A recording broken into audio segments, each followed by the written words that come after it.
phantom or specter, a menace or friend. Curious tales of the unnatural kind. Welcome to Eidolon.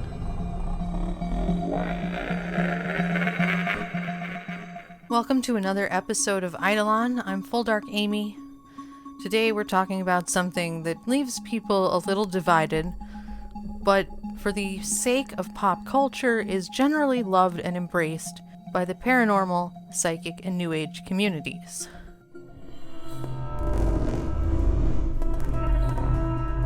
Kirlian photography, psychics and science at odds. I wish I had saved my aura photo. I acquired it at a psychic fair back in around 2014 or so, and at the time I thought it was interesting, albeit not 100% believable. I wanted it done, more or less, for the sake of having it done, and I'm glad I did. To see my image with a collage of bright colors surrounding me made it seem like I'd just come from a portrait studio in JCPenney's, but somewhere around 1984. It didn't really feel that hokey at the time to partake in the pseudoscience of aura photography. It was during a psychic fair that I was involved in hosting that one of the vendors brought the machines to create these supernatural-looking photos. Being in a crowd of true believers, it can be easy to let personal reservations go and to participate in the mystery, and, depending what you think, the woo that comes heavy-handed at any psychic fair.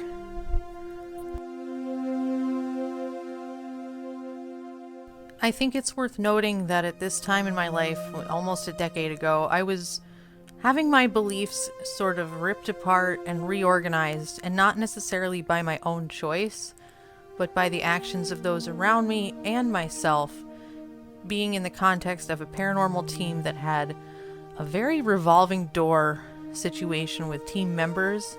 There was constantly a loss of someone and an acquisition of someone new, and obviously with that brought different beliefs with these people, new ideas and new rabbit holes that I was still going down of acquiring different information to then interpret what I'd been through so far, and that would influence how I interpreted everything that I experienced in the paranormal from there forward as well. But in 2014, I would say I was halfway on the edge of complete disbelief and really running straight forward headlong into a sort of paranormal cynicism. That's not necessarily something I would advise for everyone, but I'm not necessarily against it either, because I think having your beliefs ripped apart, against your will or of your own doing is actually kind of important to building them and altering them and continuously altering them, as you acquire new information and new experiences in the strange and unusual. But that's just a little background of where I was when I partook in having my aura photo taken. It actually came down to being paid for at the last minute as one of the last two photos taken that day by a friend of mine on the team, because I actually didn't have cash on me and I was just making sure the event was running. So we were the last two people able to get our photos taken before the person put away their equipment. And that's how I ended up with this aura photo. And then that's how I ended up looking into this a little further. Digital manipulation. Oftentimes, those already inclined to enjoy and seek out tangible parts of the other side are the primary participants of psychic fairs and conventions. And if that comes across as an everyone else was doing it mindset, then you're right. That's what it was. So I went ahead and played along, anticipating how my own aura photo would present itself. Others that had their photographs taken before me showed the array of the rainbow, and some guests even had their photo taken twice to see what else they could interpret from the colors that came up. In one photo it might be very red and green based. An hour later, after having a reading from someone else at the psychic fair, they might have had a second photo that came out very blue and green.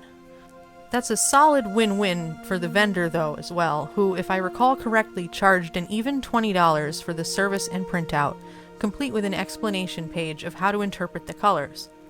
Unfortunately, in the years that have passed since that night, I've lost or tossed the photo of myself and my aura. And if I remember, it was primarily reds and greens, with a little purple.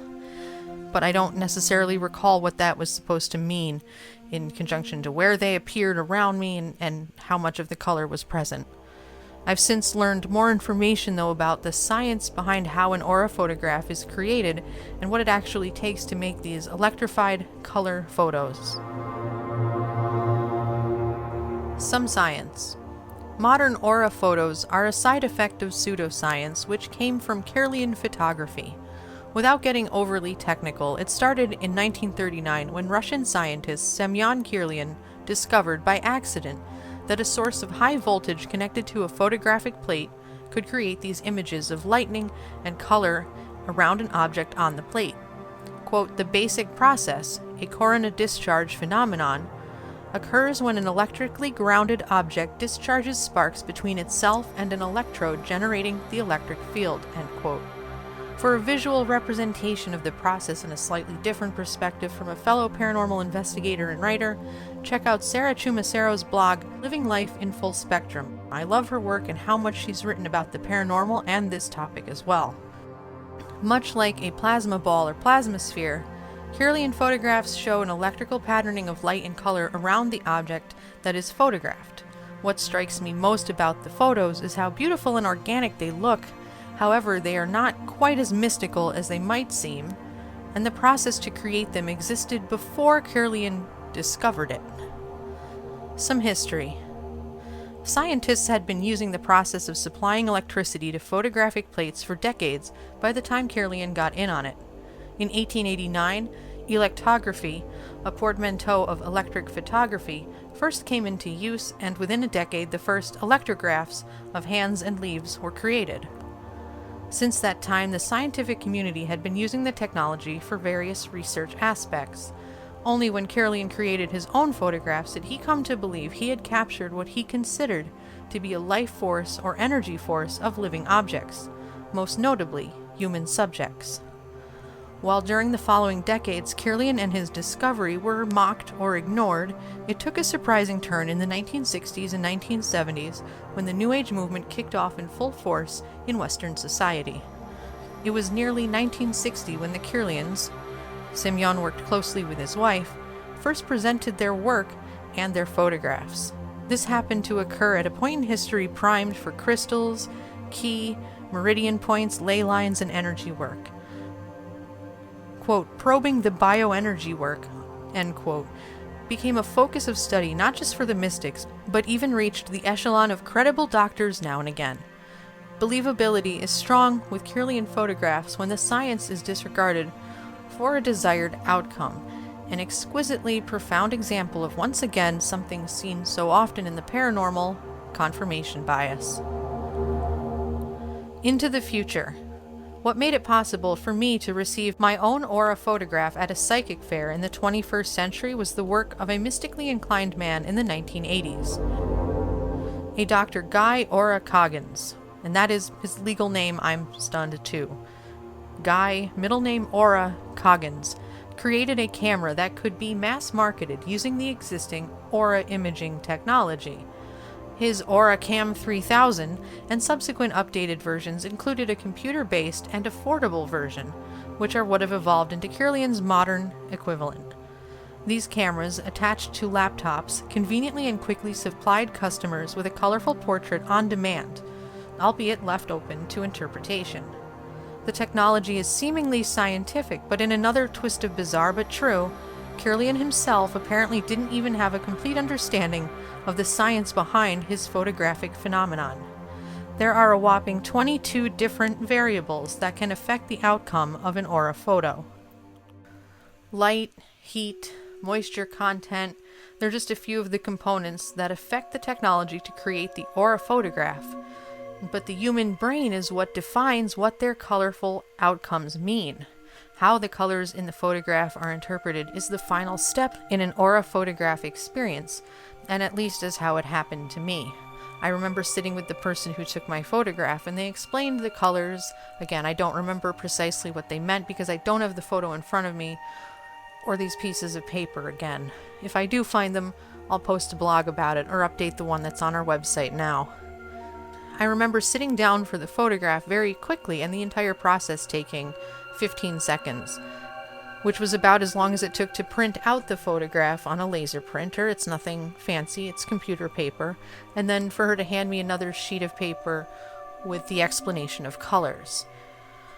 And I do recall that in the interpretation, because it was the end of the night, my friend, myself, this person, and a few other paranormal team members who had hosted the psychic fair were still present and cleaning up the building. And I recall we almost tried to fit it into the circumstances of the evening, which when it comes to psychic or psi phenomena, for me personally, it's very difficult to see it as not having an inherent human bias surrounding it, incorporated into it, just throughout it in every way. So it makes belief for me in things like this a little more difficult. It's not to say that in the moment I didn't suspend my belief to participate, which is almost like paranormal masking. When you're within a crowd of different people that carry so many different beliefs and you're aware of how weighted some other people's beliefs are. In this example, the person who was vending the aura photographs, they fully believed in what they were doing. So I recall playing the part of believing enough to the point where I could interact with them friendly, civilly. It's not that I wouldn't otherwise, but I wasn't going to tell them, oh yeah, I don't think this is what you're really doing, but take my photo anyway. I'm never going to try to be a rude person in the face of someone's harmless belief, especially when it's in the context of an event where there are paying customers. So it's all down to context, but I can tell you that it's not something I have faith in, and I think that comes from just learning very quickly how the process happens. So now I have the memory of my picture more in the form of that J.C. Penney portrait than anything mysterious or self-indicating. The process of creating the photos is widely disputed as far as the meaning that they convey, but that meaning remains unbreakable because it is left up to the believer, to the psychic fair vendors. And in those people, the not-so-mysterious aura photo is kept alive. The Kirlians, at least, are pleased beyond the veil. Hopefully. This is the extra weird insight. We're going to give it a go here, but I think I've told you everything I can about the actual photography and the process and who the family was that made this weird situation happen, where people can see colors around their own self-portrait through the use of electromagnetism. And I'm not a scientist, so it's not like I have any purpose to break down further how it happens or how these things work. That doesn't matter. If you know how it works, you know how it works. And if you believe that it shows something accurate to your own spiritual presence, fine. What are you going to do? There's nothing wrong with believing in that, right? That sounds pretty harmless. And I think there are people who can see colors and these things around people. And I don't think that's deniable in my opinion. I say this because there's thousands of people who've said this, and people see things really differently because our eyeballs and our brains are not all the same. Where it's not collective consciousness in that sense. I can't see what somebody across the world is seeing right now. I can't tap into that. Maybe there's people who can, but from my own experience, I don't have that ability. So this photography, this process, and seeing colors associated with people and their moods and their general presence at the time, I can't deny it. Who am I to just be like, nah, it doesn't exist? I can't. I've been friends with people who've said they've had these abilities, and I've talked to people who describe it in detail, and how would I be like, oh no, you're full of shit? I can't, and it is one of those things where within anything spiritual, that's pretty harmless. I cannot in the moment think of a way to weaponize using the way people perceive others in a colorful visual aspect against someone or in mass. It's not something it's not a damaging belief. It's not something I would describe like that. It seems quite harmless and quite nice and quite lovely, to be honest. If I could see colors around people that way, that would be awesome. However, in the context of a physical photograph and physical materials being used to create the photograph, that's how it works. You just snap your fingers and have something out of thin air. I've read a lot of books where you can do that. It sounds nice, but when it comes to this, it's all technology that we know, and yet despite the knowledge of how this process works to obtain these physical colorful portraits, it doesn't matter because belief is there, and belief doesn't rely on a soundness of provable, repeatable science to break it apart. It's a very unbreakable psychological phenomenon where the synapses fire and a connection is made between point A and point B. Because this, then this, if then. And we did a lot of the P and Q logic statements in math when we were younger. If you hated math as much as me, I will go into it no further. But these logic points bring the human brain to a place of belief. So whether the technology is explained or not, it doesn't matter. If someone is going to believe it or already has put their faith in it, well, then that's where it's going to be. And those colors are going to have that interpreted meaning. And it's going to be something that the person, the individual who has the photograph, that's going to be the point of the strongest belief. And other people who have the same inclination to believe that are also going to be bolstered by the fact that they can find alignment between a photo's colors and that person or personality. Again, this happened a while ago, so I'm remembering what it was like to experience this, and how I'd already had some knowledge on this subject and been like, I'm gonna go with it because it's interesting and it's fun, but it's not like I could form a belief off of it because I'd already come from a place of leaving various beliefs and just a lot more critical thinking. So, like I said, when this second one, the main one where I got a photograph happened, it's weird to describe, almost absurd to describe playing the part of a believer in order to not be an absolute miserable person standing there at this event and going, well, I don't believe this, so I'm not going to do it. And it's not like you're around people you dislike or really, it's not like, oh my God, I'm dreading being there and I don't want to be part of this. It's not that kind of thing, but I think it's something to be said when you're in certain social situations with a group of other people and you can understand that within that time and space, other people are carrying stronger beliefs in something or in these possibilities of the other, which can include aura photographs, and you are the one that is more skeptical. And I think a lot of people have been in that position. Obviously, there's very skeptical people who go out to do paranormal investigations or experience this stuff from a skeptical point and interpret it that way. And it's an awkward position to be in because it almost feels like you're in a performance of other people's and you are not the actor.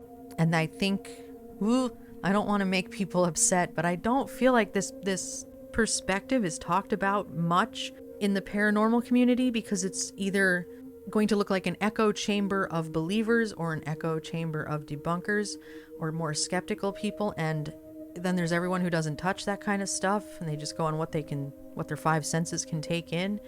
And it can be difficult to discuss being more skeptical or being more critical of the potential otherworldly phenomena that you're witnessing while immersed in a room or space of people that fully believe it.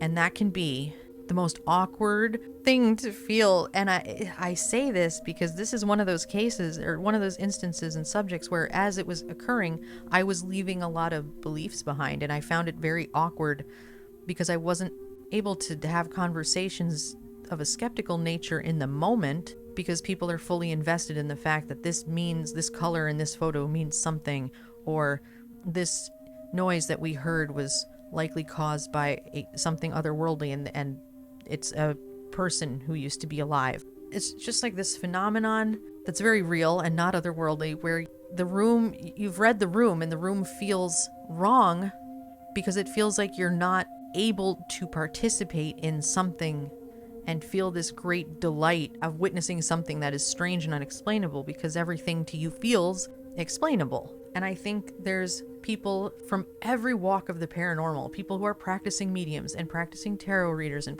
very, very experienced spiritual people.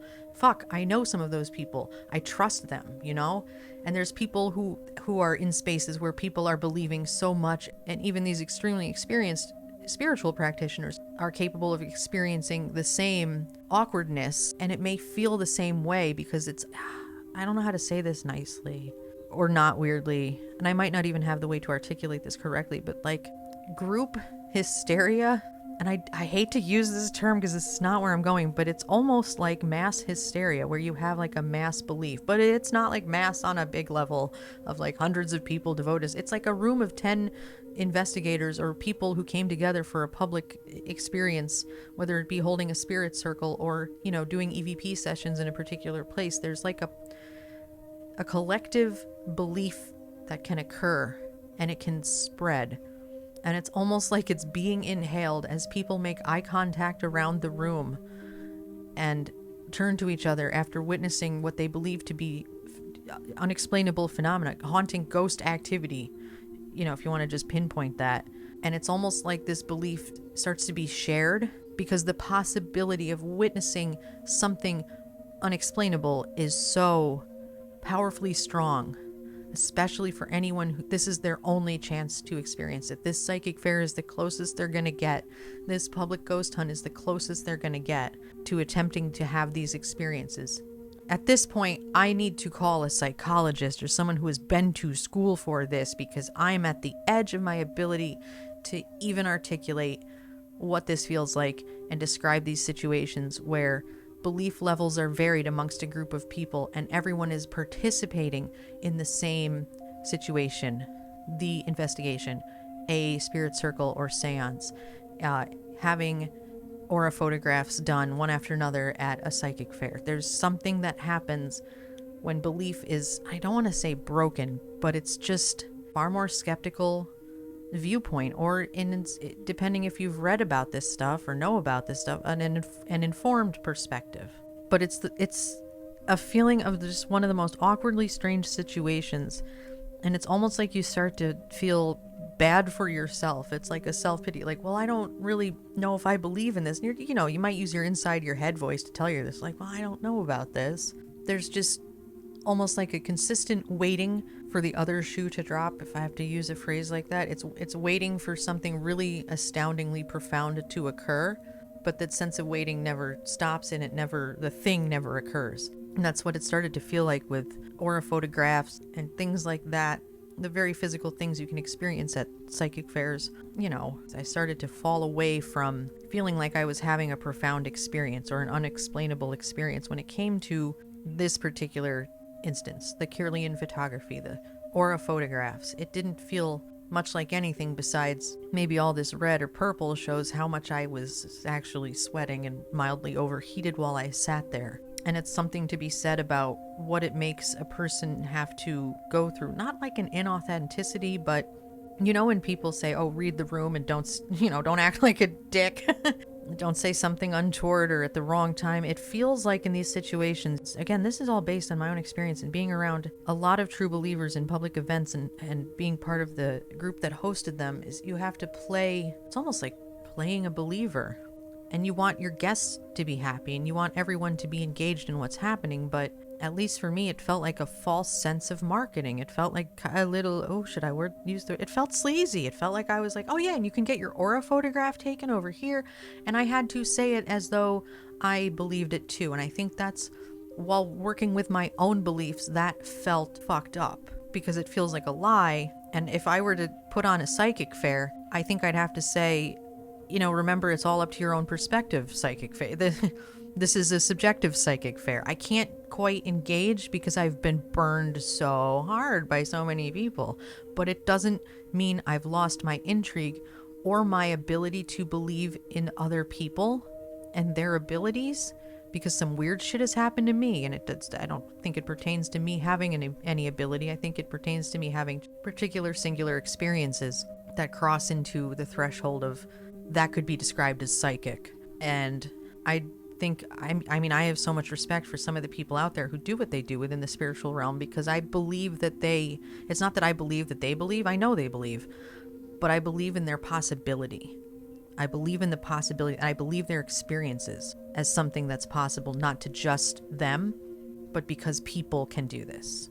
I hope everything I've just thrown out there, tossed onto the floor of this new episode, is something anyone can pick up. And I'm sorry for the convolution or if it feels a little fucky, but Kirlian photography honestly has always felt a little fucky to me. It's felt like it's not quite everything that it describes or explains itself to be. And I think that comes from literally learning and thinking about all of this. And for me, an aura photograph is not a profound experience. It's not something I can't understand. It's something I can see and enjoy and say, well, maybe. Just know it's okay to feel awkward and cringe and weird in situations of full faith around you. Levels of belief vary. Faith varies. What makes something profound to one person is just garbage to another, It's nothing. And that's okay. You can't quantify or qualify something unexplainable across the board to every single person, even if they're all in the same room. I'm Full Dark Amy, and this has been Extra Weird Insight on one of the back-end episodes of Eidolon. Thanks for listening. Stay weird.